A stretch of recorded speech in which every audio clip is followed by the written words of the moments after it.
नाज़रीन, मकबूजा कश्मीर में भारत की इंसानियत सोज कार्रवाइयों पर हॉलीवुड की फनकारा भी तड़प उठी। अदाकारा एरिका डिक्सन निहत्थे और मासूम कश्मीरियों पर जुल्मों बर्बरियत की दास्तान बयान करते हुए आबदीदा हो गईं।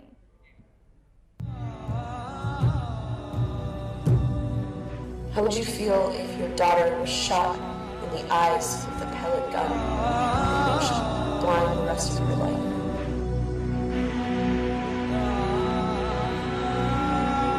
How would you feel if your sister was raped by a force that was occupying the streets of your town and being murdered?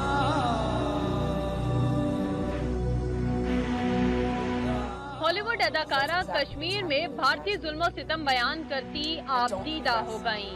गैर मुल्की भी मासूम कश्मीरियों के खिलाफ इंसानियत सोज कार्रवाइयों पर चिल्ला उठे।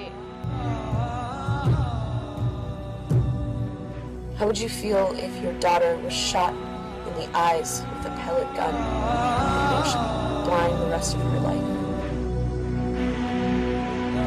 समाजी राब्तों की वेबसाइट पर शेयर की गई अपनी वीडियो में अदाकारा एरिका डिक्सन का कहना था कि वो बीवी कैसा महसूस करेगी जिसका शौहर बाहर जाए और कभी वापस ना आए। कैसा महसूस होगा जब कोई बेटी पैलेट गन से अपनी आंखें खो दे।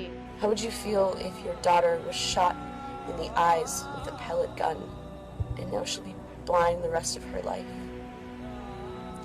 How would you feel if your sister was raped by a force that was occupying the streets of your town, your city? कैसा महसूस होगा जब फौजी दरिंदे किसी बहन बेटी को दरिंदगी का निशाना बनाएं? ये सब इन दिनों कश्मीर में हो रहा है। ये इंसानियत के खिलाफ एक जुर्म है।